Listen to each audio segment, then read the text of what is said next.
Welcome to Kenton's videos. Enjoy the video. In this video, I will explain how to set up a stop loss on Webull.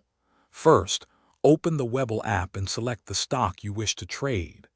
Tap the Trade button, then choose Sell if you already own shares, or Buy if you're opening a new position and want to set a stop loss immediately. This initial step gets you to the Order Entry screen where you can begin configuring your protective order. Next, you'll need to select your order type. Tap on the current order type, usually limit or market, and choose either stop market or stop limit. A stop market order executes at the best available price once your stop price is hit. A stop limit order requires both a stop price and a limit price, ensuring it won't fill below your specified limit after triggering. Consider your risk tolerance when choosing. Now let's look at advanced settings. You can choose the time in force, typically day or good till canceled GTC.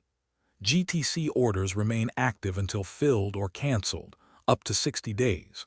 Webull also offers advanced order types like one triggers the other, allowing you to link a stop loss to another order.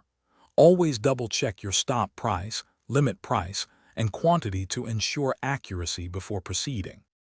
Once your stop loss is placed, you can easily manage it. Navigate to the Orders tab within the Webull app to see all your active orders.